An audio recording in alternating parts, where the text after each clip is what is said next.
Does he get booed? Does he not get booed as the opposing quarterback? That's going to be fun in itself to see, but once that ball gets kicked off, I think there's going to be a lot of energy in this matchup. Revenge on one side. No doubt. Statement you want to make on the other side. It's, lots to look forward to. We're going to spend a lot of time talking about Jackson Arnold and his return to Norman in this pregame show, but, I do think that in some way that narrative kind of puts a big cloud over what is a really great matchup on paper between this Oklahoma football team and the Auburn football team outside of Jackson Arnold. On both sides of the football, this one is a lot of fun. As I mentioned, top 25 matchup. Oklahoma's 3-0, number 11 in the country. Auburn 3-0, number 22 in the country. Auburn does have a signature win with Baylor in week number 1. Really good Baylor offense that they played against in that first week. So, we know a little bit at least about these two teams as opposed to if they had played three nobodies. I think this is a sensational matchup. Yeah, I mean, there's just so much talent in every facet of the game, like no matter where you look on both sides. I think you've got some instances of the unstoppable force versus the immovable object in terms of the OUD line and the Auburn offensive line. Auburn's loaded with offensive weapons as well. I mean, there's just so many storylines to watch beyond, like you said, that Jackson Arnold. I mean, you're just going to see some elite level talent here today. And, I mean, either team, a win here today means a lot for their season, I think. I know OU fans probably aren't hoping that this game is as thrilling as last year, probably wanting a more decisive victory today than the nail-biter we saw, but I'm hoping that at least from an entertaining aspect, it's as entertaining as the 2024 edition of OU Auburn. Oklahoma goes on the road. This was 1 week after Jackson Arnold was actually benched against Tennessee. Michael Hawkins getting his first career college start. He was off to a great start. Auburn then really controlled most of the game before, obviously, the famous Kip 6, as people have famously called it, seals the game with the interception, and Oklahoma basically stole one from Auburn on the road. At that point in time, kind of felt like maybe the season had been righted. It would go on to take another nosedive, but at that point in time, fans were really happy about the comeback and what might take place. Yeah, I think this game, with it being the SEC opener, it's a little bit of a different vibe this year. I think both of these teams are just at a point where they have the potential to be really, really good, and I think, as I mentioned earlier, a win here today is going to have either team feeling really confident heading in to the rest of league play. I think Oklahoma, this game is especially important with it being a home SEC game. I think if they want to be a real contender in this league, they have to win their home matchups. So this one, I mean, they're all must-wins in the SEC, but this one especially, I think, would mean a lot. If you don't win this one, I think you start to get a very negative vibe of what OU might be this season. So Jackson Arnold, we're going to spend a lot of time now here. Let's take a deep breath.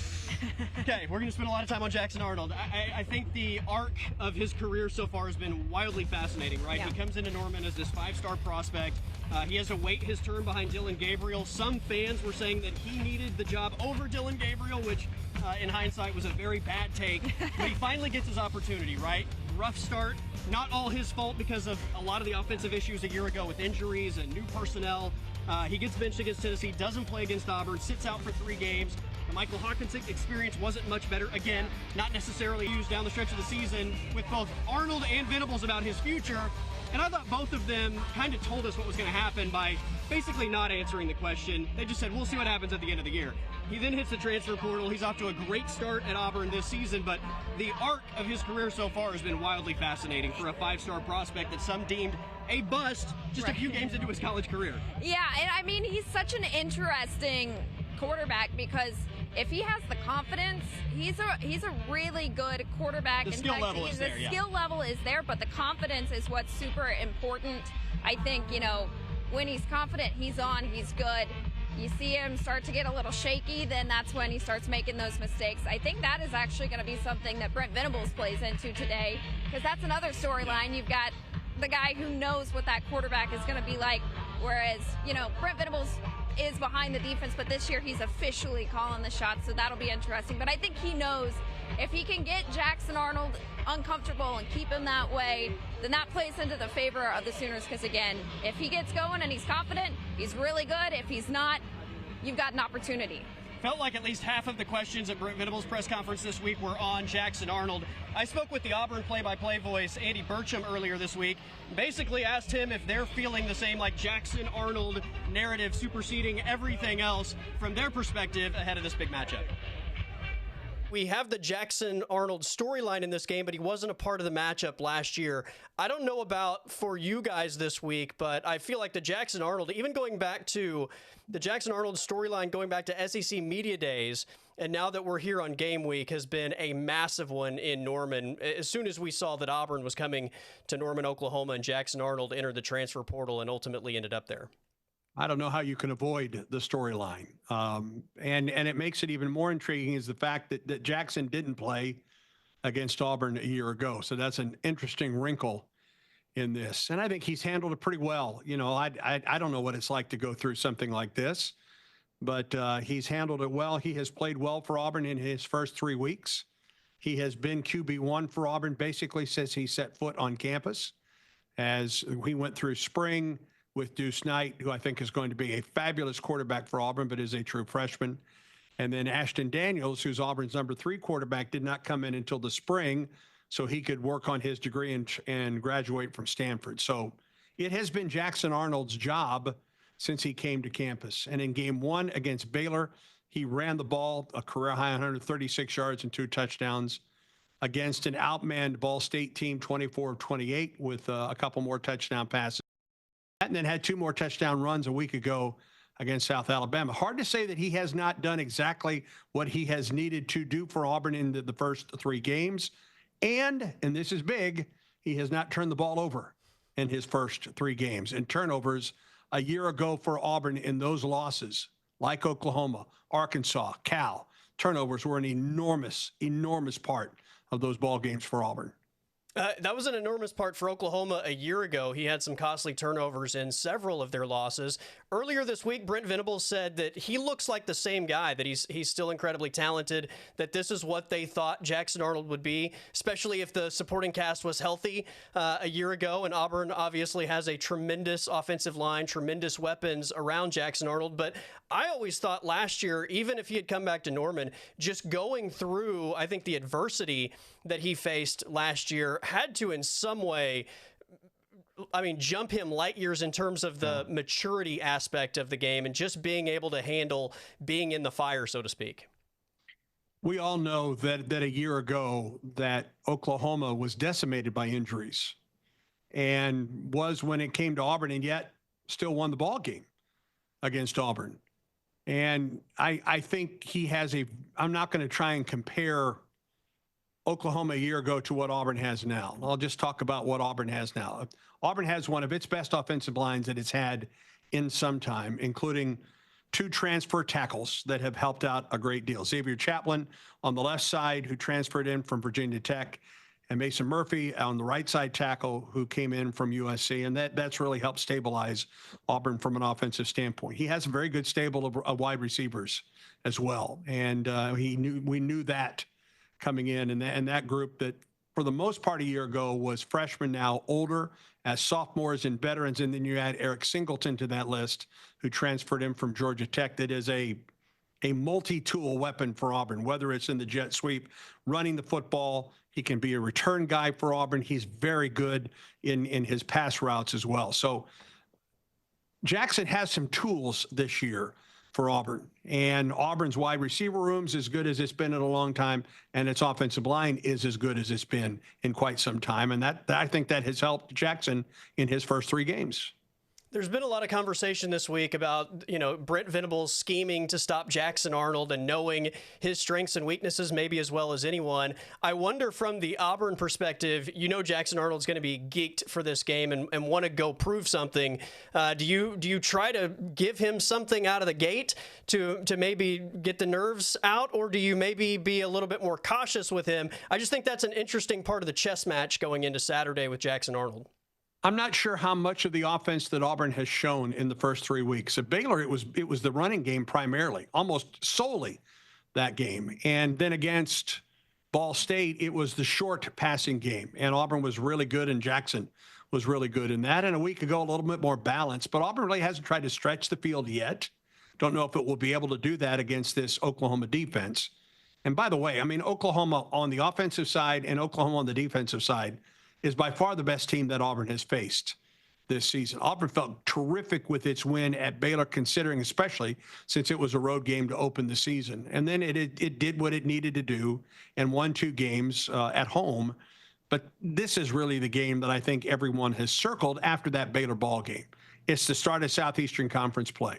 Auburn has never beaten Oklahoma in 3 previous tries, including last year's soul-crushing loss to the Sooners here at Jordan-Hare Stadium. It is Jackson Arnold's return to Norman, and it's the start of Southeastern Conference play. So take any of those aspects, and that makes this ball game. And, oh, by the way, there is a top 25 matchup. It's one of the best matchups in the country this week. That was Andy Burcham, play-by-play voice of the Auburn Tigers. He's right. It's one of the biggest, if not the biggest matchup of the weekend. And Auburn's never beat Oklahoma. He mentioned that added layer. And the fact that, and nobody's really talked about this all week, but both teams starting SEC play this week. I mean, conference play is what really matters at the end of the day. Yeah, I mean, last year was kind of an adjustment year for Oklahoma. Obviously, you expect that. We can't all be like Texas and just fit right in. But I think this year it's a completely different team. They have a real shot, if everything goes right, at maybe being a contender for that SEC title. And I can't say it enough. It all starts here. I think that this is a testament for both teams. So he mentioned they haven't turned the ball over at all. Jackson Arnold, that was really what plagued him a year ago. A lot of his struggles were turning the ball over. The production wasn't there, but that wasn't really his fault. Some of the turnovers maybe are where you put more of the blame on his shoulders. Brent Venables had a lot of conversations about Jackson Arnold at the press conference earlier this week, but we got to start with the first one, which was basically, what were the conversations when you guys decided to part ways? I'll just keep that between he and I, and obviously things have worked out well for him and us both. But those are things are never easy, and but it's just the environment that we're in, and I'm really happy for him that he's having great success. Jackson Arnold is completing 70% of his passes and averaging 167 yards a game, 4 touchdowns, no interceptions, no turnovers at all. Ran for just under 150 yards against Baylor. So he's playing really, really well. I think he's the same guy. I think he's got a healthy football team around him, and he's having great success, running, throwing, being really efficient. He's taking care of the ball, and the people around him are good. Can't play quarterback by yourself, right? So that was Brent Venables earlier this week on Jackson Arnold. Let's talk about the other quarterback in this matchup. And look, I would say that probably most weeks this season, if not every week for the remainder of the season, Jackson Arnold's not going to take a backseat to anybody, any quarterback matchup that he's going to have all season long. It's only because Jackson Arnold's coming back to Norman maybe that he's the second name that is mentioned when you talk about the headlines in this game. But John Mateer's a Heisman favorite. I would dare anybody to throw out a name in terms of a more entertaining player through the first 3 weeks of the college football season. He's done it through the air. He's done it on the ground. And I think just the energy that he brings to this OU football team is the biggest difference in the team overall and just kind of the swag they bring to the field. Yeah, it's funny. I mentioned the confidence thing with Jackson Arnold. There's no shortage of confidence with John Mateer. And I think it's a healthy confidence, too. It's not like an arrogance, at least in my opinion. I think he just makes it fun to watch this team. He makes you feel like when you're going for it on third down, it's not an if, but okay, what's next? I think he just brings such an efficiency and energy to this offense that they were missing a year ago, and that wasn't I don't think, on Arnold or anything. I think that was just the general state of the offense, but yeah, I mean, this is just such an entertaining quarterback battle to watch. Yeah, I mean, John Mateer brings a level of confidence, like you said, that I think if your confidence level isn't at a place where people question whether or not it's arrogance, right, it's not high enough. I mean, it should be at a level where you're like, is that guy arrogant? I don't know, maybe. And if that's where he's at, then he probably has the right amount, if not more. So I think John Mateer is in the right place. I think as many people have said the first 3 weeks, he's the right guy at the right time for this Sooner team. Everything he brings is what they desperately needed to reboot this Sooner offense. I spoke with Todd McShay of The Ringer, NFL draft analyst. He gave me some, I think, overly positive thoughts on John Mateer, the type of player he is, and maybe the roller coaster ride that Sooner fans are going to go through this season. Watching him last year, right, and watching him in that same offensive system with Arbuckle, who comes over as the offensive coordinator, like, it is a wild ride, man. It's like an experience, right? And there's some bad with the good. And you've seen a little bit of that, so far early in the season. But man, does the good outweigh the bad, and the exciting plays and the tempo, the aggressiveness, the competitiveness that he has. I love the way he plays the game. There's going to be some aggressive mistakes, but there's so many aggressive plays that he makes that other quarterbacks around the country are not providing for their offense and for their football team, that when it all shakes out at the end of the game, it's worth it. And it's a roller coaster, and it's not good for your heart. And I'm sure as an OU fan, like, you're going to have moments where you like want to rip your hair out. This guy works as hard as anyone out there. He cares as much, and you can see it in his play, but you hear reports from people in the building. He puts in more time and effort and commitment to this football team and to his brothers that he's playing with, and to what the end goal is than you could ever imagine. And so it's just fun to see on Saturdays when he gets to just go out and do his thing. John Mateer has obviously filled up the stat sheet. There's a reason he's one of the Heisman favorites. You don't do that if you're not putting up big numbers, but I think, put the numbers aside, the truly great players in both college football and the NFL are the guys that when the game is on the line, you have confidence that they're going to make a big play. There are lots of players that put up big numbers, but you put them in big moments, and maybe there's not that same level of confidence. It doesn't really matter what OU has done for 3 quarters. If they're in a tight fourth quarter game, at least based on everything we've seen to this point, going back to his days at Washington State and in Norman, John Mateer seems like the kind of guy that you just expect is going to rise to whatever the occasion is. Yeah, and I think that goes, just to his comfort level and that confidence. He knows he's got full faith in himself, the team around him, and I think when you can keep a level head in those instances, that's the most important thing. But yeah, he knows what he's doing, and I think he's got enough faith in Ben Arbuckle as well. This is just a new, refreshing offense, and I know Michigan was close, but I think this might be the first game where we really see what he can do in those game on the line situations. Not that I don't know if it'll get that close, but I feel like there's more of a chance in this one. So we'll maybe see his true colors in those situations. Yeah, that was a good Michigan defense, though. So that Michigan defense is going to give everybody problems all year long, and I thought he performed over the moon well. It was a sensational performance. Big plays when they needed him. The stats were good. But I just thought the playmaking ability when they had to make plays was amazing. You mentioned the offense. John Mateer doesn't do this if the offense isn't massively improved from where it was a year ago. Offensive line clearly has to be better, but the targets around him had to be better than what Oklahoma had with Jackson Arnold and Michael Hawkins a year ago. Todd McShay also spoke on the rebuilt Oklahoma offense. Mateer is wired different. He's played a little bit more ball than Jackson Arnold had played last year. He's got a much better supporting cast. The offensive line is a work in progress, but I can't think of an offensive line coach in the country that I would trust more with this project and developmental progress that we'll see than Biedenbow. He's awesome. And he's probably the most trusted offensive lineman when you talk to NFL scouts in the country and how he develops guys and has them ready for the NFL. So it will get better as the season progresses. Mateer will mask some of those weaknesses. Starting with Deion Burks, they've got weapons, and that's different from a year ago. And this Jaron Cannon, what a revelation. I was talking to Nagy the other day. He's like, McShay, you'd love this guy. He shows up with a Motley Crue and old school ripped T-shirts. He's in the building. He's just classic old school tough guy. But he had to go to his coaching staff last year at the end of the exit meetings and say, hey, it's not working out. My career's about to end in college. I want to contribute to this team. Can I just give it a shot at tight end? And now, you see him the first game against Michigan, the one-handed catch and making big plays. So to see that emergence is really cool. And talking to NFL scouts, he's on the radar now. So there's just a lot of good stories with this Oklahoma program, and I know that Nagy worked really hard with that staff to kind of change as college football is changing and seeing more of an NFL style front office and managing a cap, if you will. It's just a different world, but they're at the forefront, and I hope Oklahoma fans understand that. I'm doing a piece and I'm talking to people who are really tuned into all that's going on in college football. Oklahoma is becoming the model.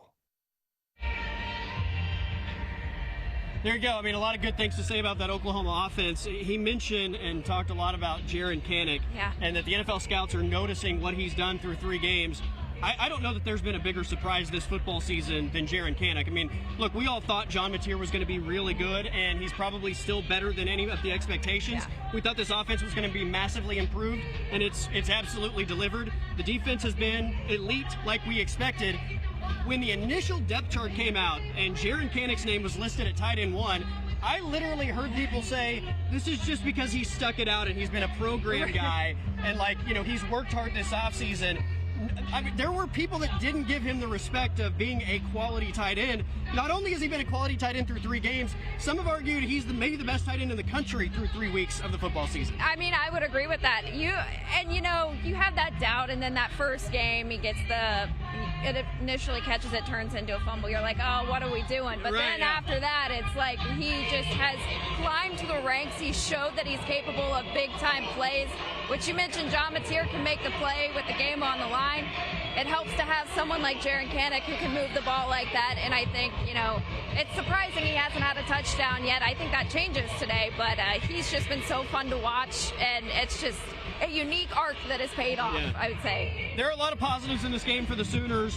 One of the negatives is that their star defensive end, maybe the best player on the defense, Mason Thomas, is going to miss the first half after the targeting suspension. He'll be available for the 3rd and 4th quarters, but look, I don't think that means that Oklahoma's not going to play good defense, but that is a valuable piece in terms of, I think, just rattling a quarterback going into a road atmosphere. You don't have that. That also messes with your depth and your rotations, right? So it is something that is noteworthy in the first half against this explosive Auburn offense. Yeah, and I think that's what's going to be crucial for the Sooners in the first half. You got to play well, keep the momentum on your side, because if you can keep the Auburn offense contained, you come out that second half, you've got an upset Mason Thomas. He's ready to play. And Jackson Arnold, he got his experience of him in camp and practice last year. So if the defense takes care of business in the first half, you open the door for Mason Thomas to come out and just play like he's going to have that pent-up energy there. So I think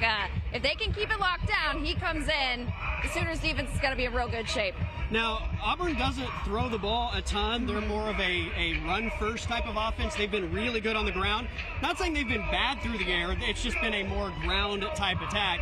We saw Jackson Arnold was clearly a better runner a year ago in Norman than he was throwing the ball. They do have some game breakers at the receiver position, though. Cam Coleman, who was a true freshman a year ago, is a 6'5" kid. He'll take the top off the defense. Eric Singleton is more of a make big plays after the catch type of guy, so tackling is going to be at the forefront, but it's going to be Jeremiah Cobb and Jackson Arnold running the football that Oklahoma's going to have to be most aware of if they're going to ultimately be successful today. Yeah, and I think that's also an interesting thing. A lot of the strengths of Auburn are also the strengths of the Oklahoma defense. Oklahoma's been pretty good at stopping the run so far, so I think the key today is if you can force Jackson Arnold to throw the ball more. Like you said, they haven't done that a ton. I don't know that the start of conference play is when you're going to start testing out the deep ball a little bit more, so I think the more they can force Arnold to throw, that's going to be big for them. But yeah, elite talent for the Tigers at receiver. So I mean, yeah. All right, before we give final thoughts on this game and give score predictions, we have to talk about what happened last night in Stillwater, Oklahoma. The Oklahoma State Cowboys and the Tulsa Golden Hurricane. OSU lost to Oregon 69-3 a couple weeks ago. Worst loss in OSU since 1907. With an off week before this matchup, there was a big expectation that the Cowboys were going to look massively improved. That was not the case last night. From my perspective, and I haven't rewatched the game film, but being field level in the end zone, it looked like Tulsa won the line of scrimmage the majority of the night. That means it wasn't a fluky win. That means Tulsa was just the more physical, tougher football team. Again, if I watch the game film, maybe it looks different, but that was just my take on the game. And ultimately, I mean, Oklahoma State, I give them credit for doing everything in their power to climb back in and make that competitive to the final whistle. But, man, what a great win for Trey Lamb and a devastating loss for Mike Gundy, who in the postgame press conference was asked this about keeping his job. Sure, fans are upset. They're all wondering if you should be the head coach even tomorrow morning. What would be your message to the? My message, I gave you a message earlier about the fans. They were awesome tonight. They really were. The stadium was full, and they were fired up, and they were awesome. But those aren't decisions that I make. And my decision is to do exactly what I mentioned earlier, and get these guys and keep moving forward and go on down the road, and that's what we do. So Oklahoma State gets the ball first last night. They move right down the field, kick a field goal. You think, okay, field goal's not ideal, but offense looked better. And then it was basically Tulsa for the remainder of the first half into the third quarter. The game gets close at the end. Since Zane Flores has become the starting quarterback following Haas Haney's injury in game 1, they've scored 2 touchdowns in 34 possessions. Haas Haney scored 2 touchdowns in the first 2 possessions of the season before leaving after the 3rd possession with the injury. I'm not saying that it's all Haas Haney and Zane Flores, but the offense has taken a massive turn since those first 3 drives. And defensively, there are a lot of questions. They don't look like they are tremendously better from a year ago. Tackling still seems to be an issue. They've got Baylor next week, which is the number 4 passing attack in the country. I will be very curious to see how Mike Gundy handles it. Final thoughts on this matchup. I mean, obviously, top 25 team, beginning SEC play. Great game between these 2 teams a year ago. The quarterback matchup speaks for itself, as has been documented during this pregame show. But when you look at this game and try to break it down into just a few key areas, what are you most looking for? I think most of all, first of all, the home field advantage really works out for OU. I mean, the fans are going to make it super tough on Jackson Arnold, who, as we've already mentioned, can have some confidence problems at times. So that's going to play into the favor of the Sooners. If they can keep him contained, make him throw more, that's going to be really big. I expect the Sooners defense to have a really big day. I think they finally get a turnover. In fact, I'll venture to say they get a fumble and an interception. That's my prediction. There we go. I'd like to see that. Jaron Kanik getting his first touchdown. I think offensively, they should be pretty comfortable here today. So I think everything is in favor of Oklahoma. They just have to go out and win the game. Yeah. I think you got to stop Auburn from rushing the ball successfully on first down and make Jackson Arnold have to throw the football, let that pass rush start to play into your favor. That's what I'm most looking for, I think, with the OU defense is first down stops with the Auburn rushing attack. Auburn is really good running the football. Jackson Arnold making the right decision consistently in the passing game has not been a proven commodity. So I think that's what the Oklahoma defense has to do. Offensively, the Auburn defensive front is legit. I think the Oklahoma offensive line is going to have problems, so they're going to have to move material around. They're going to have to run the football successfully. Torrey Blaylock, the running back, the freshman running back, SEC freshman of the week, is going to have a big day. But ultimately, I think like you, the OU defense hasn't created a turnover yet this season. Auburn hasn't turned the ball over yet this season. I feel like both of those things changed today, and the Oklahoma defense ultimately wins today. Cameron, what's the final score prediction? I think that it's going to be a tighter first half, but ultimately I think OU starts firing on all cylinders, both sides of the ball in the second half. I think they pull away to win this one pretty comfortably, 31-17. I think you or Matt said earlier on the End Zone this week that this was Michigan 2.0. I think it's very similar. I think it's a defensive battle, low-scoring game. Maybe a few big plays are the difference. Ultimately, give me the Oklahoma Sooners 27-17. Okay. I think they're able to maintain down the stretch of the game. That's it for us. 2:30 kickoff from Norman. Number 11, Oklahoma. Number 22, Auburn. Thanks to Cameron Johnson. I am Colby Daniels. Everybody have a great college football Saturday.